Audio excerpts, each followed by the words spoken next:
They threw the fat girl into the river as punishment. Mountain Man pulled her out and said, "You're coming home with me."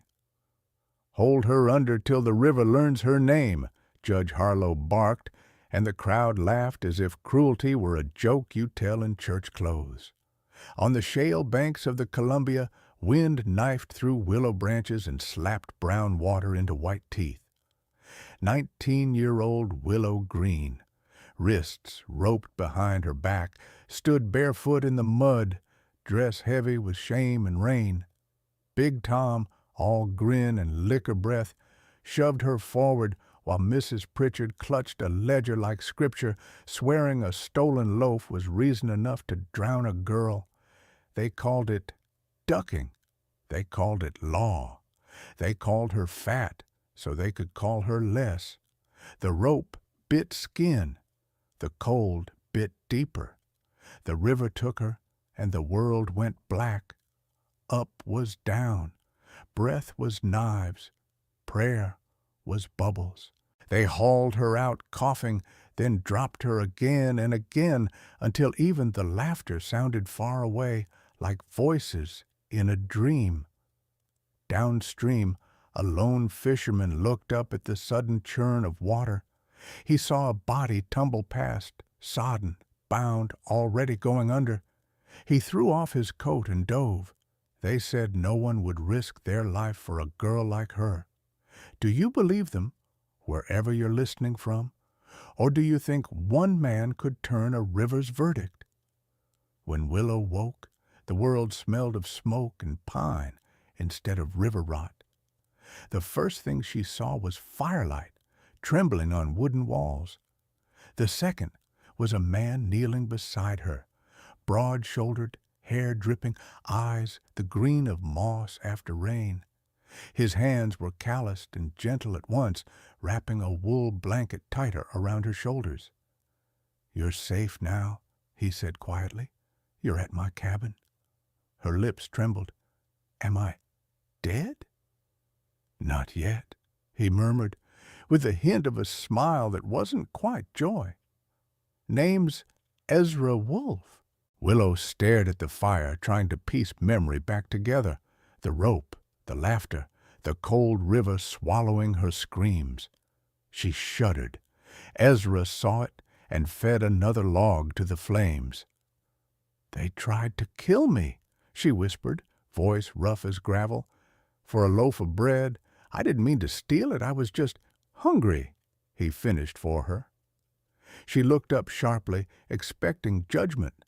There was none, only quiet understanding, the kind that comes from someone who's fought the same hunger, the same shame. "They tied my hands," she continued, tears spilling. "They said it would teach me not to take what wasn't mine." Ezra's jaw tightened. "Then they were the ones stealing your right to live." He rose, pouring broth from a pot into a tin cup, and held it out to her. "Drink slow." The warmth slid down her throat like forgiveness. For the first time in days, maybe months, she didn't feel invisible. "Why did you help me?" she asked finally. Ezra leaned back in his chair, eyes lost somewhere in the fire. "Because I've seen too many people stand by and watch someone drown. Once was enough." He didn't explain further, and she didn't ask. Some pain speaks loudest when left unnamed. The next morning, sunlight broke through the cracks in the shutters. Willow woke to the sound of boots on the porch and the smell of bread baking. She sat up, still weak, but alive. Ezra was outside chopping wood, every swing of the axe clean and steady. She watched him through the window, this man who had stepped into death's water without hesitation, who spoke few words but carried more mercy in his silence than the whole town ever had in its sermons. When he came back in, she said softly, "You saved me." He shook his head. "No, the river just gave you back. I only caught you before the world could take you again. That night, as she lay beneath a quilt, smelling faintly of cedar, she whispered into the darkness, "Thank you, Ezra Wolf." From the other side of the cabin, his deep voice answered low and certain, "Sleep. You've got a life to start over tomorrow." And for the first time since her parents' deaths, Willow Green believed that maybe, just maybe, God hadn't forgotten her name after all. The days passed slowly at first, like thaw after a long, brutal winter. Willow's body still ached from the cold river and the rope burn circling her wrists, but the cabin around her felt alive, breathing with its own kind of mercy. The fire never went out, not once. Ezra made sure of that. He taught her small things first: how to feed the stove, how to tell dry wood from green, how to boil herbs for pain instead of reaching for whiskey. His voice was quiet but steady, like the hum of the forest outside. When she dropped a tin cup one morning, shattering it against the floorboards, she froze in terror, expecting the shout, the slap, the punishment. But Ezra just crouched beside her, sweeping the pieces away. "Accidents don't need penance," he said simply. Those words hit her harder than any insult ever had. Each day, Willow grew stronger. She began to step outside again, her bare feet sinking into the damp grass. The air up here was different, colder, cleaner, honest. She watched Ezra work, chopping logs, mending a fence, setting traps along the stream. Sometimes, when he caught her watching, he'd just nod toward the sky and say, "Weather's turning." It wasn't much of a conversation, but it meant he saw her. By the third week, she insisted on helping. She cooked soup, washed his shirts by the creek, and even learned to split kindling, though she laughed when the axe almost toppled her on her first swing. Ezra smiled then, the kind of smile that looked like it had been buried for years and finally found sunlight again. "Not bad," he said. "You swing like you mean it." One night, rain hammered the roof and wind howled through the chimney. Willow couldn't sleep. She sat up and saw Ezra sitting by the window, rifle across his knees, staring into the storm. "You always keep watch like that?" she asked softly. He didn't turn. "Old habit. Some storms sound like footsteps if you've lived through the wrong kind." She hesitated. "You lost someone, didn't you?" The muscles in his jaw moved once before he answered. "My wife, years ago. Fever took her. Town doctor wouldn't treat her unless I paid up front. I didn't have enough. By the time I sold my tools, she was gone." Silence filled the cabin, not the awkward kind, but the heavy, holy kind. Willow whispered, "I'm sorry." Ezra nodded, eyes still on the rain. "I thought the river took everything worth saving that night. Guess I was wrong." From then on, the cabin changed. The air felt lighter, the quiet warmer. They worked side by side, sharing meals, small stories, and longer silences that didn't hurt. One afternoon, when sunlight spilled across the floor, Willow noticed a new thing: laughter. Hers. It startled her, bright, real, echoing through the cabin like a promise. Ezra looked up from his work, eyes soft. "Haven't heard that sound here in a long time." Willow smiled shyly. "Maybe your cabin just needed a woman's voice again." He studied her for a long moment before saying, "Maybe it needed yours." That night, she sat beside the fire, sewing patches on his worn coat. Her reflection flickered in the flame, strong where she once saw weakness. The town had thrown her into a river to wash away her worth, But this man, this quiet, broken man, had shown her that mercy doesn't drown, it rebuilds. And as the firelight danced on Ezra's face, Willow realized that she was no longer the girl who stole bread to survive. She was the woman who had been pulled from death to begin again. Spring crept through the valley like a secret. The snow melted from the pines, streams sang again, and the cabin that had once been a refuge now felt like a home. Every morning, Willow woke to the sound of Ezra splitting wood or tending the fire, his low hum filling the quiet. She had learned his rhythms, the way he always added a splash of water to the coffee before it boiled, the way he wiped his knife clean after every meal, the way his voice softened whenever he said her name. And Ezra learned her rhythms too, the way she always hummed a hymn while she cooked, the way she looked at the mountains as though they were alive, the way her laughter came easy now, unashamed, full, real. One evening, as twilight draped itself over the cabin, Willow stood by the table, rolling out dough for bread.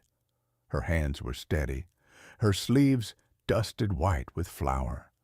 Ezra was patching a bridle by the door, his head bowed, his rough fingers careful with the thread. "You work like you're fixing something sacred," she said softly.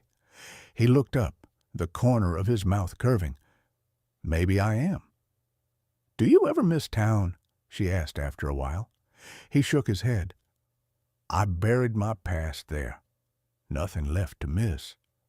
She paused, then smiled. "Then maybe we should make something new worth missing." Ezra met her eyes, that quiet kind of look that said everything words were too shy to say. When night came, the wind howled outside, but the cabin glowed golden with warmth. Willow sat near the hearth, mending a shirt he'd torn while chopping wood. Her hair shimmered in the firelight, loose around her shoulders. Ezra sat across from her, silent, watching the flame dance between them. "You remind me," he said slowly, "what peace feels like." Willow's hands stilled. "Peace," she repeated softly.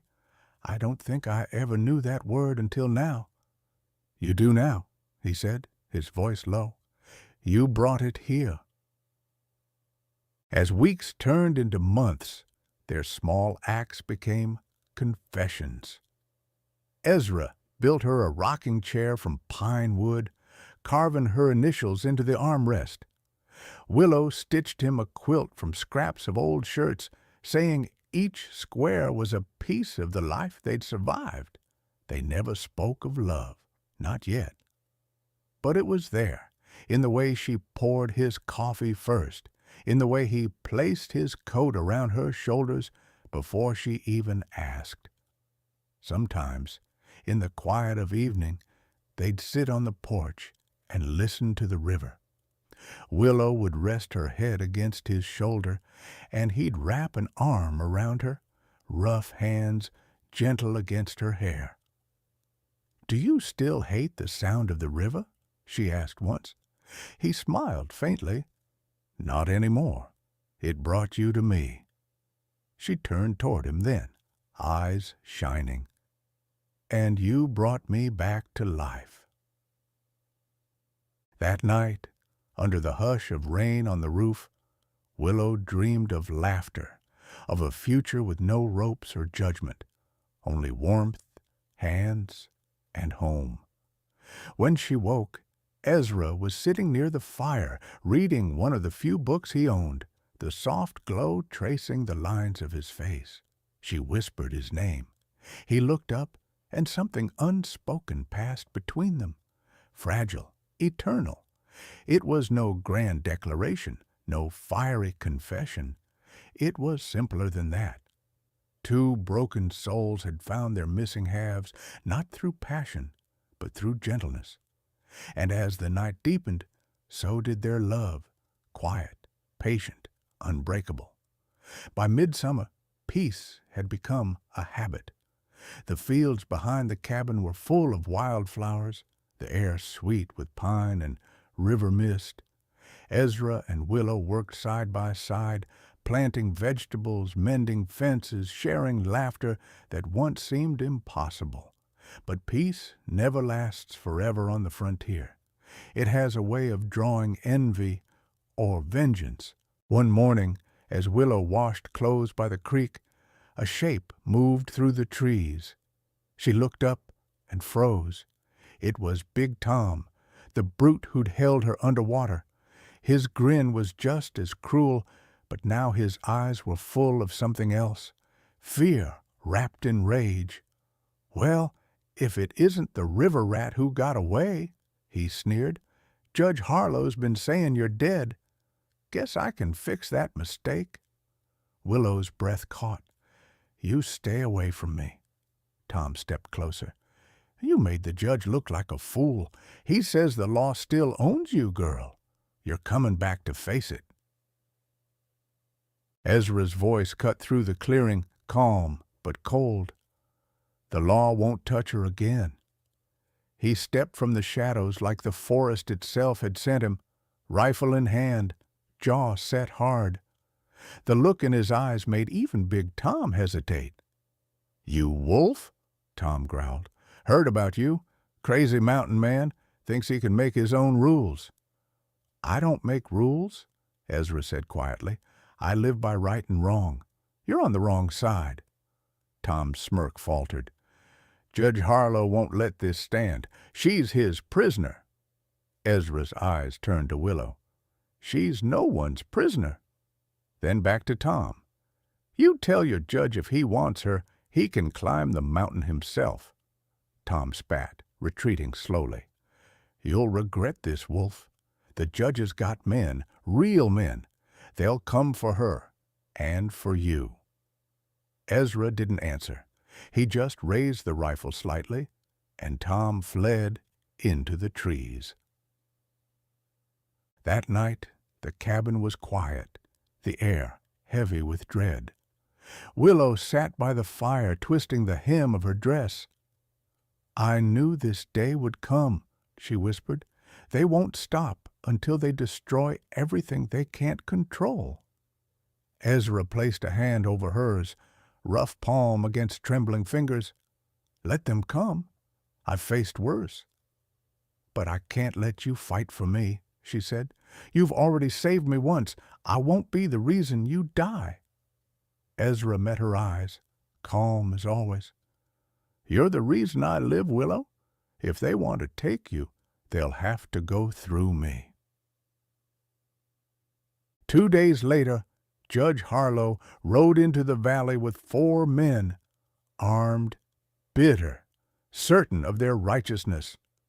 The judge called out across the clearing, his voice sharp as iron.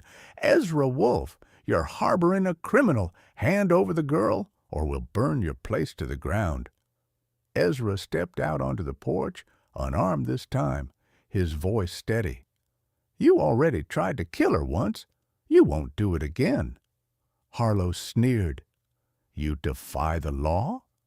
Ezra's gaze didn't waver. "If the law forgets mercy, it's not worth obeying." The men aimed their rifles. For a moment, the air stood still. Then a sound echoed from the tree line. Hooves, shouts. It wasn't an army, it was the townsfolk. Dozens of them, men and women who had finally grown sick of the judge's cruelty. Mr. Thompson, the blacksmith, rode to the front. "Enough, Harlow. You brought shame to this town. The girl's done no wrong." Harlow's face turned red with fury. "You'd defend a thief? A loaf of bread doesn't cost a soul," Thompson shot back, "but your justice has." Outnumbered, the judge turned his horse and spat. "You'll regret this, Wolf. The law always wins." Then he rode away, his men following like ghosts retreating from dawn.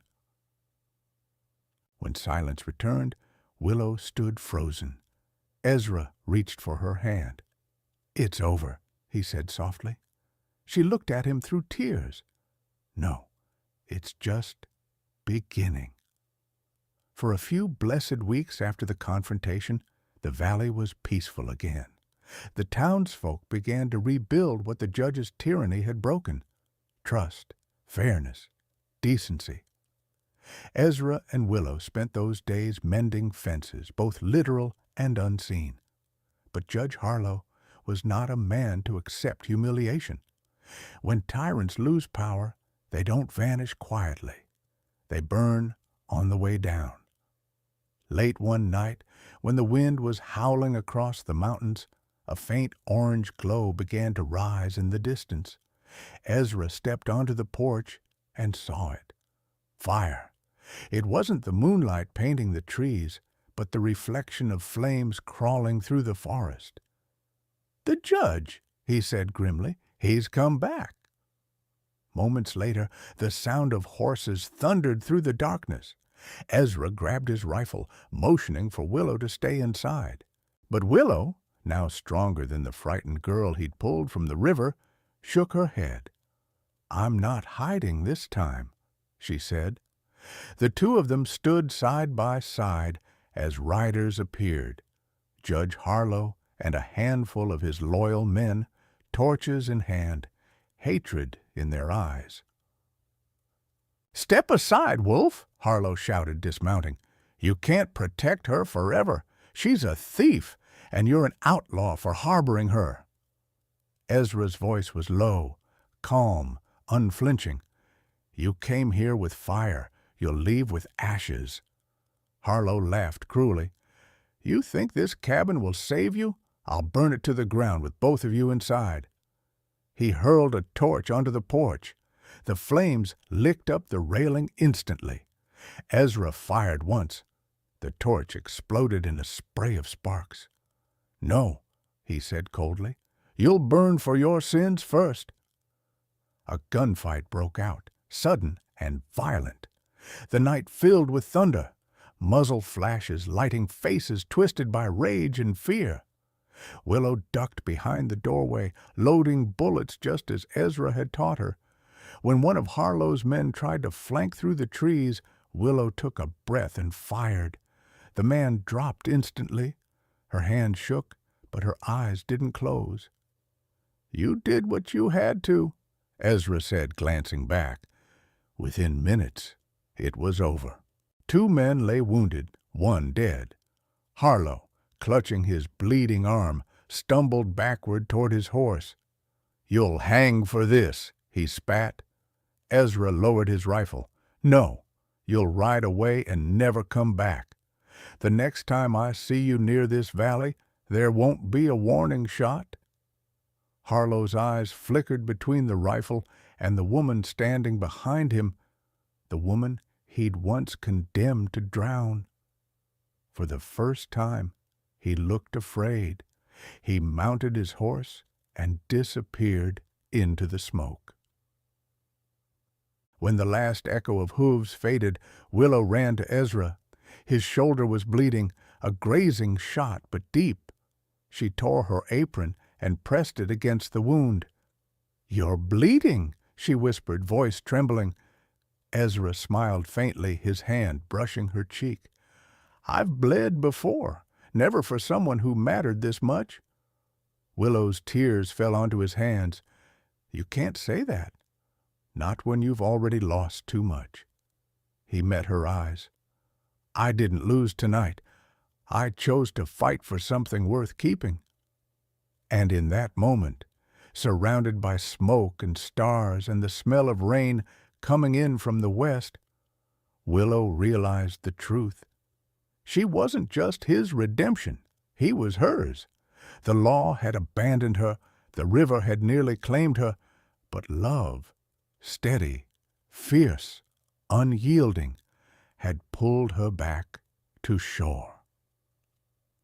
When the fire finally died, they stood together outside the cabin, holding each other in the cool dawn light.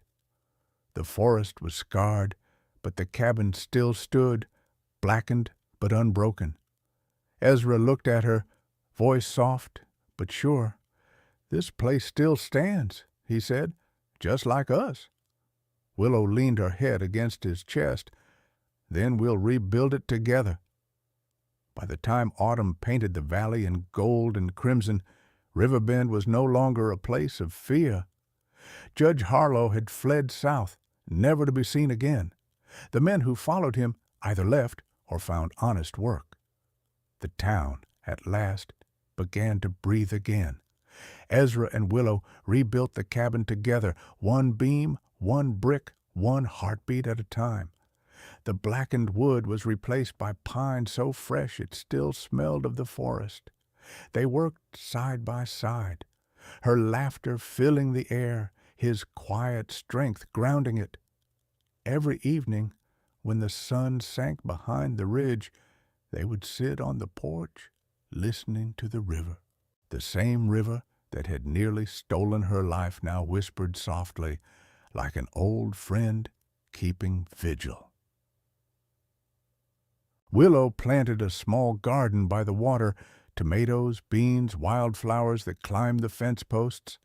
Ezra carved her a bench out of cedar and placed it by the garden gate.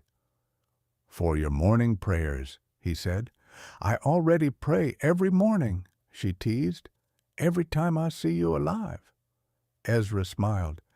"Then maybe I should build you another bench for the evenings." "Why?" "So you can pray I don't burn supper again." She laughed, a deep, radiant sound that rolled through the valley and made even the birds pause, as if to listen.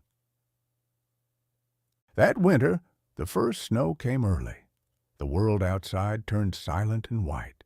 But inside the cabin, there was warmth, the fire crackling, soup simmering, and the slow rhythm of two hearts that had finally found rest. One night, as they sat near the fire, Ezra looked at her hands, small, scarred, strong. He took one in his. "Willow," he said, voice rough with emotion, "there's something I've wanted to say for months." She smiled gently. "You don't have to. I already know." He shook his head. "No, you don't." He reached into his pocket and took out a simple silver band. "You came to me from the river, half dead, half divine. You gave me a reason to live again. If you'll have me, I want to spend every sunrise and every storm with you as my wife." Willow's breath caught. "Ezra." He placed the ring in her trembling hand. "You don't owe me an answer tonight, but I hope—" She interrupted softly, tears glittering in her eyes. "You already have it." Ezra exhaled, a sound halfway between relief and awe. He leaned forward, pressing his forehead against hers. "Then it's settled." The next morning, they exchanged vows beside the river, the same river that had once tried to take her away. The water shimmered gold under the sun as they stood barefoot on the rocks, the mountains their only witnesses. "I was thrown into this river to be punished," Willow whispered, "but it gave me you." Ezra took her hands, "and it gave me peace, for the first time in years." They kissed, not as savior and saved, but as equals, as partners, as two souls who had walked through fire and found something pure on the other side. Months later, a soft cry echoed through the cabin, the cry of their newborn daughter. Willow cradled the baby in her arms while Ezra watched, his eyes bright with disbelief and wonder. "She's got your hair," he murmured, "and your stubborn jaw," Willow teased. He smiled, bending to kiss both their foreheads. "Then she'll survive anything." They named her Hope Wolf because that's what she was. Years would pass. The cabin would grow weathered, the garden would bloom and fade, and the river would keep singing the same eternal song. But whenever travelers passed through the valley and asked about the smoke curling from the chimney, they'd be told a story about a mountain man who pulled a girl from the river and the girl who taught him how to live again. Every tale worth telling leaves something behind, not just names or places, but a quiet echo that lingers in the heart. Ezra Wolf and Willow Green's story was never about a river, a cabin, or even survival. It was about redemption, the kind that finds you when the world has already thrown you away. It was about love, not the kind sung by poets or sold in storybooks, but the kind that grows out of pain, patience, and choosing kindness when no one else will. Willow once believed her worth was something that could be washed away in a river, but Ezra showed her that even the most broken soul can rise again when someone sees her as more than her scars. And Ezra, the man who had turned his back on the world, found in her a reason to face it again. Their story reminds us that sometimes the people the world discards are the ones who hold its last, purest pieces of grace. Sometimes salvation doesn't come from heaven.